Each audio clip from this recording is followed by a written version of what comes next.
What's happening, everybody? It is a crossover edition. We're previewing the SEC game of the week. It is the Florida Gators versus the Tennessee Volunteers. We're going to preview all the matchups, keys to a victory, and give you our score predictions with Brandon Olsen locked on Gators and Eric Cain locked on Vols. Locked on SEC starts right now.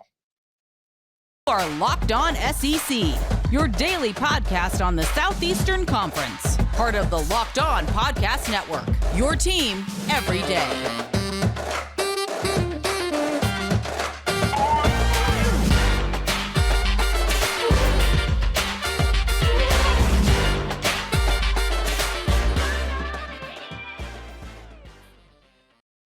And what is happening, everybody? Welcome into Locked On SEC. I'm Chris Gordy. Thanks for making Locked On SEC your first listen every day. Today's episode is brought to you by BetOnline.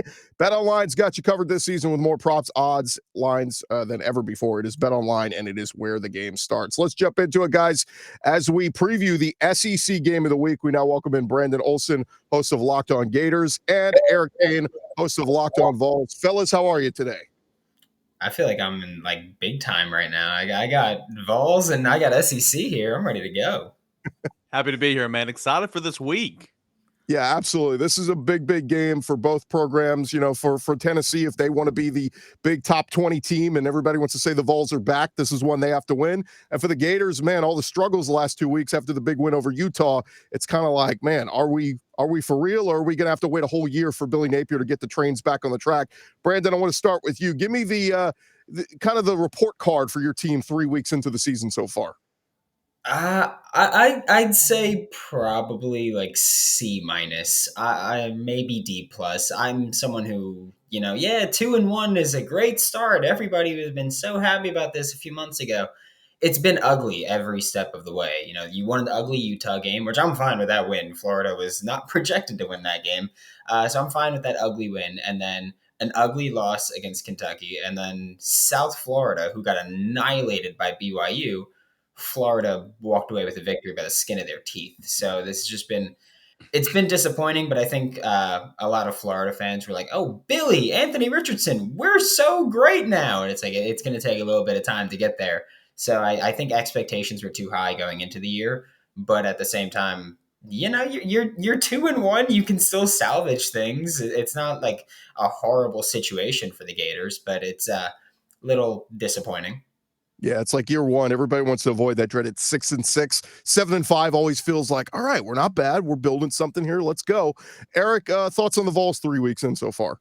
I mean, they've been good, grade-wise, maybe a B. I think, they beat the crap out of two MAC opponents just like you're supposed to. You don't learn anything from those football games, so Florida's definitely been more tested than Tennessee. But having said that, Tennessee did pick up a big win on the road over a solid Pittsburgh team in overtime, found a way to win when the offense was not doing anything in the second half. So I think that was impressive, and that's a game that a year ago Tennessee would have lost, to be completely frank. So they've been fine. I'd say it's been about a B. I've liked what I've seen from the defense so far.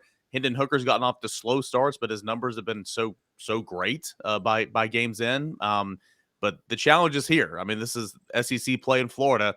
This is when Tennessee will be challenged for real this time. Before we get into this game specifically, Brandon, give me your biggest storyline for the Florida Gators so far through these first 3 weeks. It's got to be Anthony Richardson. He's just, and I also want to say, he's started 4 games so far.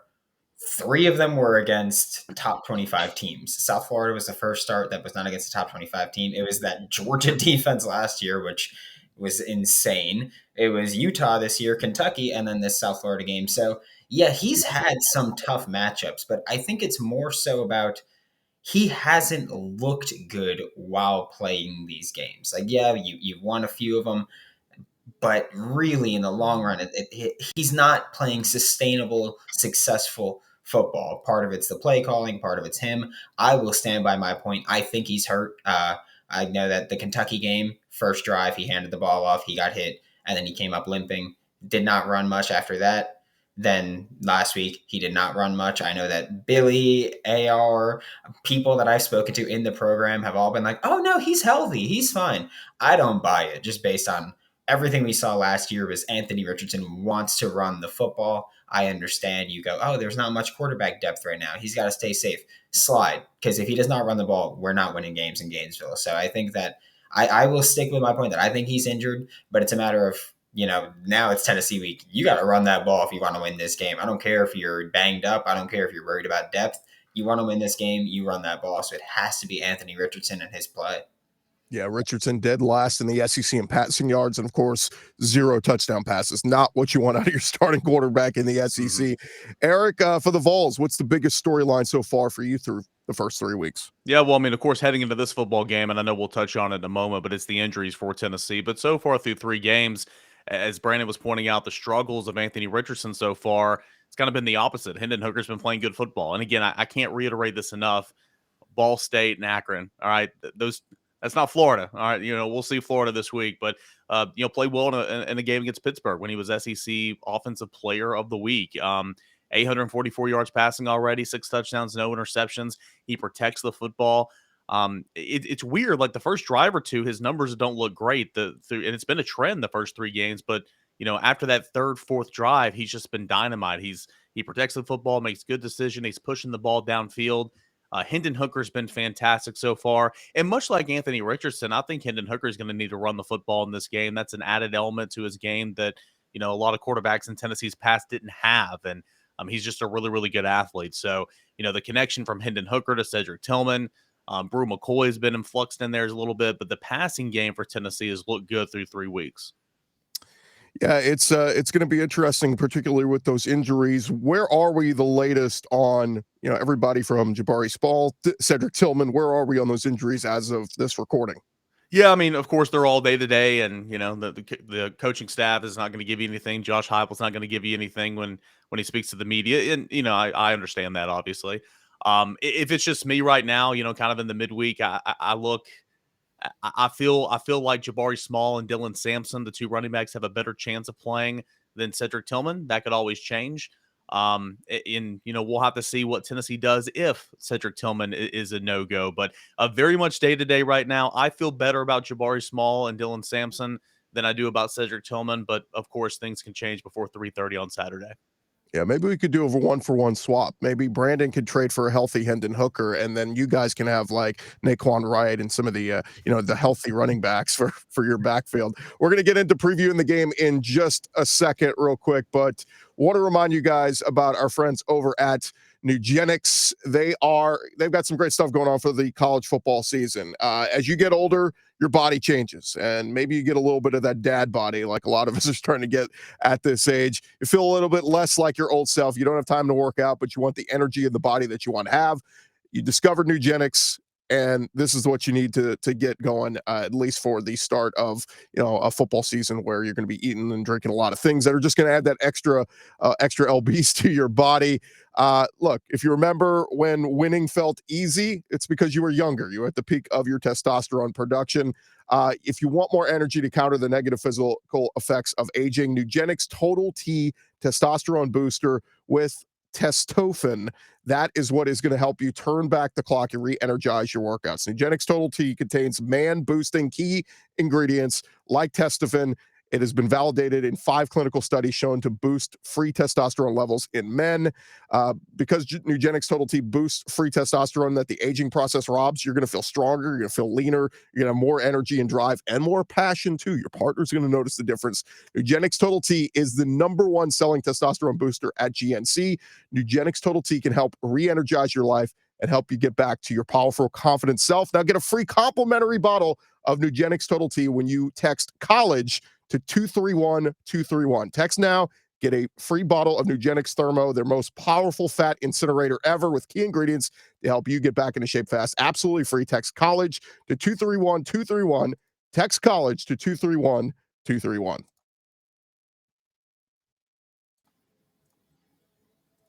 Continue on here on our crossover edition, getting you guys ready for the SEC game of the week. It is Tennessee and it is Florida coming from Knoxville. This has been a matchup that has been very lopsided in recent years. It's been one that Florida has owned this rivalry, but Tennessee looking to get back under Josh Heupel. Florida in a little bit of a transition period. So let's start a little bit in this game. Brandon, we'll start with you. What's kind of the key matchup you're looking for? What's one of the strengths of Florida that they can kind of exploit in this game?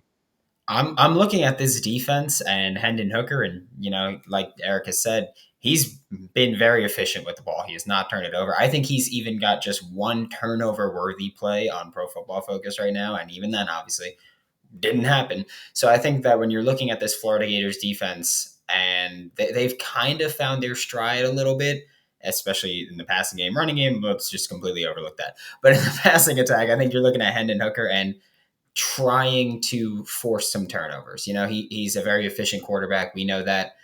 But with this Gators defense, there's a staple that they have, which is never show the quarterback the same thing pre-snap that you're going to do post-snap. So it's about making this quarterback think a little more, think a bit more. If Tennessee wants to break out an RPO, Florida's pretty well equipped to stop those. I don't think that's going to be their approach, but I think that Florida's defense, that has to be what you're looking at, specifically that secondary against this Vols attack, that they want to throw the ball. I mean, they've got, I think it's 34 pass attempts per game now, and Florida secondary is going to get quite a bit of a test. Yeah, and Trey Dean, one of the leaders in the SEC already in tackles this season. Eric, let's talk about strength for the Vols. I would assume it's that passing game in Hendon Hooker. Yeah, no doubt. A lot of what Brandon just said. I'm really intrigued to see how, Hendon Hooker, Cedric Tillman, if he's in there, Jalen Hyatt, Brew McCoy, they kind of match up with this Florida secondary, because obviously the strength of this Florida football team, really, and of this defense so far, is that secondary. You got two really good safeties and Torrance and Dean, and you got some guys on the outside. They rotate their corners, of course, but they've got some decent corner play as well. So can Hooker, can Jalen Hyatt, who had a breakout game against Pittsburgh and played a career high type game against Akron last week, can they take advantage of that? Is what I'm kind of looking at as well. But also on the flip side, this is something where Tennessee's going to have to really be mindful of. I know Anthony Richardson's a little bit banged up. I think we can all agree with that. Because he's just not run the football. And I completely agree with what Brandon said earlier. Like, if Florida's going to win this football game, Richardson's going to run the football. Tennessee has got to keep him in the pocket. Kentucky had the blueprint. Give the Wildcats credit. They kept Richardson between the tackles and said, hey, you're going to win this football game. You're going to throw the football. We're not going to let you run. The ends, Tyler Barron, Byron Young, they've got to keep him bottled up. And in past memory, there's been a lot of Florida quarterbacks that have had great success running the football on Tennessee, and a couple other games last year with Matt Corral, Kenny Pickett, and some others as well. So Hendon Hooker, that Tennessee wide receiver, room going up against an experienced and talented secondary for Florida. Flip side, Tennessee's ends and outside linebacker play, keeping Anthony Richardson in the pockets when he's on offense. Yeah, Tennessee got that win at Pitt. Their defense did step up when they needed it most, and the defense was thought to be that was going to be a weakness of this team. Let's talk about maybe an underrated aspect of this game. Brandon, the run game for Florida has been very good with all the running backs from Montrell Johnson. Trevor Etienne's been a nice surprise as a freshman. Naquan Wright, and of course, Anthony Richardson's running ability. It seems like if they're going to pull this off, it's got to be a dominant run performance from Florida. Yeah, Florida's offensive line is it's a beautiful thing to see, because it's like, wow, Florida finally has an offensive line that's performing, which we didn't see for quite some time in recent years. But their offensive line has just been moving dudes in the run game. And Montrell Johnson, Trevor Etienne are two home run hitters. Naquan Wright's struggled a little bit to get going. South Florida was his first good game this year. Prior to that, with Utah and with Kentucky, he just didn't look like himself. I know that in the offseason he injured his ankle. He's kind of been rebounding from that, but he looks like he's getting healthy. But this rushing attack is really what's going to send Florida above and beyond if they're going to get there at all this year. It's got to be the rushing attack. I understand, we have Anthony Richardson. His ceiling is incredible, because obviously he is one of the most physically gifted human beings on the planet. Sometimes can't hit the side of a barn if he was throwing the side of a barn, but he's very physically gifted. But when you're looking at this game, if Florida's going to win, you got to run the ball. You have to run the ball consistently. I don't know why they haven't done it, but they've been so good when they have run the ball that's got to be the focal point for the Florida Gators offense. Eric, I look at Tennessee, and so far they're fourth in the SEC in stopping the run this year. They've done a pretty good job of limiting opponents, 83 rush yards per game. Is it simple to say if they perform well in stopping Florida's run that the Vols can win this one easily?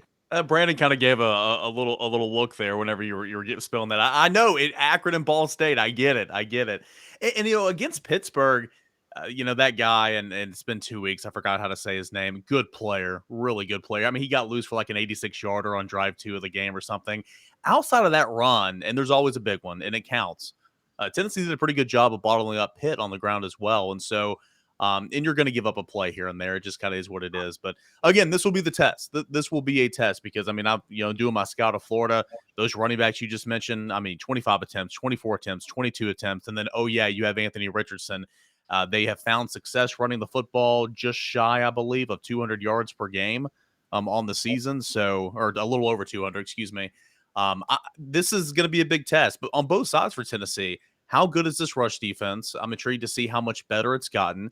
Tennessee has more depth up front. Tennessee has so much more depth at linebacker, and they've got some safeties that can come down and help as they always have. And then on the flip side, how good can Tennessee? I had no clue what Tennessee is in terms of a running football team. No clue. They ran for over 200 yards against the MAC opponents, and they didn't even try to run against Pitt because of what Pat Narduzzi does. So running the football, stopping the run, but certainly stopping the run because that is what Florida is doing so well right now. And really, over the last couple of or really this entire season, that's the only thing they've been able to do. So if you want to win, you've got to be able to limit those runs. They're going to get some, but limit what Florida can do on the ground and see if you can come out victorious. All right, coming up next, we're going to talk about our the rest of this game. We're going to give our score predictions. I'm going to get an X factor from each of you. One person that you think, if he comes up big, our team is going to win this game this Saturday. That's coming up in just a second. But first, I want to remind you guys, thanks again for making Locked On SEC your first listen every day. I want to remind you that betonline.net is your number one source for all your pro and college football betting needs throughout the season. Of course, they got all the betting lines on the games this weekend. We're going to talk about it in just a bit, but Tennessee, a 10.5-point favorite right now at BetOnline. The line got up to 11, back to 10.5. So if you want to get in on the action, BetOnline has got you covered. They're keeping you up to date with all the lines that are moving throughout this weekend, including all the SEC games. I saw earlier Bama, 40.5-point favorite against Vandy at home. Come on, Vandy's got 3 wins already. They're playing well. They can cover that 40, right? They'll lose by 38. But if you want to get in on the action, just go visit our friends over at BetOnline. They have got you covered with everything. It's the fastest and easiest way to check in on all your favorite sports and events. Head on over to their website today. You can do so on your mobile device. I always tell you, bookmark it. It should be the first place you go to every morning to learn about all the trends and action that is happening. It is BetOnline. It is where the game starts. Continue on here on our crossover edition, previewing the SEC game of the week. It is the Florida Gators versus the Tennessee Volunteers. Eric Cain, Brandon Olsen, I'm Chris Gordy. As we get into this one, guys, we'll start with you, Eric. Give me an X factor, a name that maybe we're not talking about yet that, man, if this guy has a big game on Saturday, then the Vols are going to win going away. Yeah, I mean, it's easy to point to the offense. You want Hendon to play well. If Tillman is in there, of course, him. But if he's not, I think that ups the ante a little bit. That Jalen Hyatt needs to continue to play, the way he's played to start the season. But I'm going to go defensively. Again, I think Tennessee's offense will find ways to move the football because, that's what Josh Heupel's done throughout his career.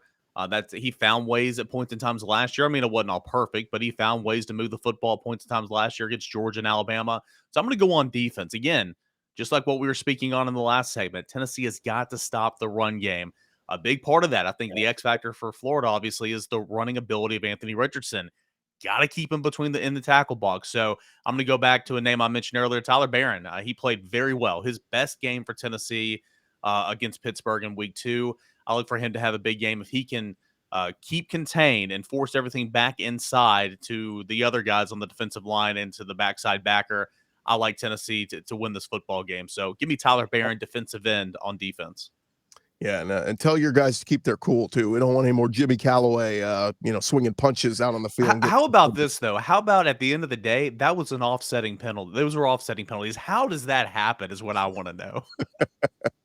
I always tell people, look, don't swing a punch at a guy with a helmet on. You're not going to do anything to him. It's the dumbest thing, whatever.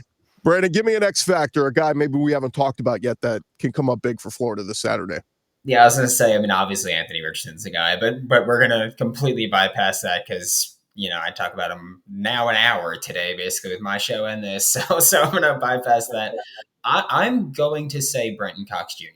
I'm going to say it's got to be on the edge. Hendon Hooker's been sacked, I think it was 6 times this year so far. You got to get into the backfield. You've got to disrupt this passing attack in any way you can. We know that the secondary, they're all going to have their hands full with this Tennessee passing attack. Brenton Cox Jr. getting in the backfield, disrupting that passing attack, and maybe helping, the secondary out a little bit when it's, 3rd and 15, 3rd and 20. If you can force some incompletions, force some pressures, get in the backfield. Brenton Cox Jr., I spent the better part of the past 9 months saying this guy's got to show us something consistently, because last year he would often just take plays off completely, playing like a man possessed so far this season. And I'm thinking with a game where Florida's projected to lose by double digits, you kind of got to pin your ears back and get in that backfield. And I don't want to see Brenton Cox Jr. dropping back. I know it's something Patrick Toney likes to do. Don't put him in coverage. Don't take him out. Let him just say, hey, Hendon Hooker, you're mine, and just take his head off at that point. All right, we've come to the moment of truth, Brandon. It's time to give your score prediction. Again, keep in mind, Florida, a 10.5-point road underdog in Knoxville, but it's a place they have owned in recent years. They have gotten a lot of dubs there in Knoxville. Give me your score prediction. See, here's the part where I'm torn at, because if Florida plays on Saturday how they've played the entirety of this season, including the Utah game, it was ugly, they're going to get demolished. But I'm also like, well, for my entire life, Florida's been killing this one. So I'm a little torn on it. But I will say, I think this is going to be a Tennessee win, as much as I hate to say it. I think we'll see somewhere in the 35-24 range. I could see Tennessee covering. I realize that's like perfectly covering, which is unfortunate for me because I will be betting on this game. But I think that we'll see somewhere in the 35-24 range. And even then, asking Florida to score 24 points against an actually good team is a bit difficult, as we've seen this year. So again, it hurts my heart to say it, but that's how I'm feeling. Eric, score prediction for this one? Yeah, I'm going to give my score prediction, and then Chris, if you'll allow it, I do want to ask Brandon one more question since we have him here. But I'm kind of like Brandon. I mean, this is a series to where, here in Knoxville, it's called battered ball syndrome. You have some serious nightmares about this this matchup. I mean, 16 the last 17. Goodness gracious, I hadn't won since 2016. But any way you spin it, I like Tennessee in this one, and I'm not trying to pump the orange sunshine here for the home crowd, but I just like Tennessee's makeup a little bit better. I understand Florida's been tested way more than Tennessee has so far this year. Even if Cedric Tillman is a no-go, I still like Tennessee's ability to move the football, to put the ball in the air and go score. I think the defense has gotten better, and we'll find out just how much better it's gotten this week defending that run game. I like Tennessee in this one. We'll see if I'm a fool come Monday, because this series, even years where Tennessee has been better on paper, when Tennessee's been better on the field, Florida has still found a way to win. So we'll figure it out. But I'll take Tennessee in this one. I'm somewhere around 34-24. I think Florida will cover. I do. But I think Tennessee will win the football game. And then I do want to ask you, Brandon, we've had conversations in the past. I'm a couple of years older than you, but what is this? It's been so one-sided your entire life, our entire life, essentially. What does this game mean for you as a Florida fan? I mean, is this a rivalry game? Gotta have it. I mean, what's the Tennessee-Florida matchup mean for you? See, I know last year we spoke about this, and I was like, it's not even Tennessee hate week. We don't think about you, but this week we are, because this week we are, because you guys actually look good this time, and Florida has looked bad this year. They have, and I hate being that guy. Someone in my YouTube comments after the Utah win, I was like, yeah, like Florida won, but like these things went wrong. And they were like, I came here to celebrate. And instead I got the guy with someone pissed on his pancakes. And that's kind of the approach that it's been watching Florida this year, of like, yeah, 2-1, but it's looked bad. And that's my concern. It's Tennessee. Yes, they look like a good football team. Their offense scaring the hell out of me. They have almost, I think it's almost 80 plays per game. And Florida, not so much. I think Florida is going to try to take the air out of the ball here. But I feel like this year it's more less about hating Tennessee and more about being, if we lose to Tennessee, it's bad in Gainesville right now. I think that's what it is. It's just, if we lose this game where Florida's dominated consistently, then there's a bit of a worry. But I feel like a lot of the fan base either hates Tennessee or just doesn't care. And that's kind of how it is. But I can tell you, I'm starting to hate you guys now. I'll let you know that one. Well, over the offseason, when we're doing our record predictions and kind of, going over it for the 50th time about game by game, I mean, was this a loss for Florida in the offseason? Because this is a game all offseason long that I continuously said I think Tennessee can get Florida this year. If not this year, then I mean, when are you going to get them, right? So it's been very much a tweener game, but I mean, this has been a very winnable game the entire time for me at least. I chalk this up as a win the entire offseason. I'm not even gonna pretend to lie to you. I was like, hey, that's kind of surprising, to be honest with you. I said that this is a win. I said Kentucky's a win. I said Florida would lose Utah, Georgia, Texas A&M, and maybe LSU. And everything else, I said that I think they'd win. And then Anthony Richardson came out and was like, I don't know how to play quarterback. And so then we went through this season so far. But, this whole offseason, I said this is a win. Tennessee's defense was something that I was just like, I think Florida's going to be able to run all over them and maybe throw all over them. And then the forward pass happened, and then they don't know how to do it anymore. So that's the issue for me here is that it's, yes, Tennessee's offense can put up points. I am way more worried about Florida's ability to match it. I think Florida's defense is going to do a good job, but if you're going to be on the field for 80 to 90 plays because your offense can't stay on the field, you're going to have a bad time. One more. I had this as a very much a toss-up game. Obviously, I'm picking Tennessee to win the football game right now. I had Florida being 1-2 entering this game. I thought Utah was overrated even in the offseason, but I still thought Utah would win in week 1. That was a hell of a win for Billy Napier, and it still is. I thought Kentucky would get them, though, and then I thought, obviously, Florida would beat USF. But anyway, Gordy, I'm almost done, I promise. But for this rivalry, for me, Florida is it. Florida is the rivalry. Older demographic, it's Alabama. And even some will continue to say Vanderbilt just because it's in state, and Tennessee is just beat the crap out of them for the entire series. But for me, a rivalry, it is Florida, and obviously the stage is set, college game day, all that good stuff. It's going to be a fun one, Chris. I'm really, really excited about Tennessee and Florida. Yeah, I was just going to get your quick thought, Eric, because, I've got a couple friends who are big Tennessee fans, and they have kind of been in that, I don't know, the sadistic masochism kind of mindset of, oh, it's Florida. Anthony Richardson's just going to run all over us.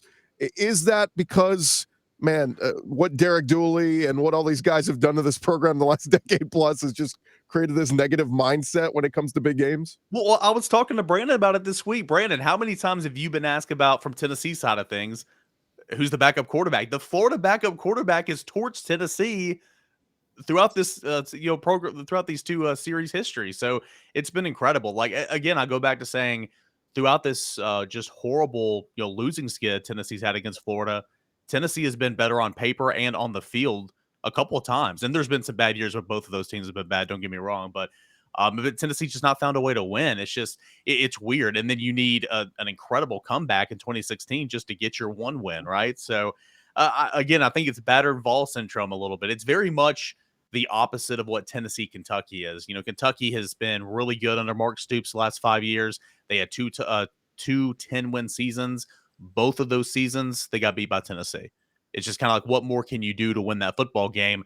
It looks like that for Tennessee and Florida, just a complete 180. So, but I think there's a lot of optimism here. And again, we'll see come Monday if we're all fools, but I think there's a lot of optimism here. You've got a quarterback, you've got a head coach, you have an identity on offense, and I think you are a little bit better on defense. So, we'll see. Guys, thanks so much for doing this crossover edition previewing the SEC game of the week. I, as the unbiased standby party, I'll give my pick. I'm taking Tennessee to win 34-27.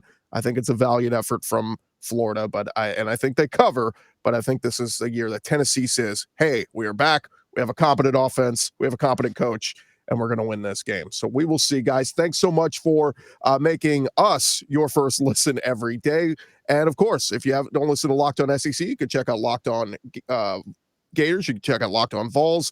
Tons of different ways to keep up to date on your favorite teams every day on the Locked On Podcast Network. For Brandon Olsen, for Eric Cain, I'm Chris Gordy. We'll talk to you guys tomorrow right here on the Locked On Podcast Network.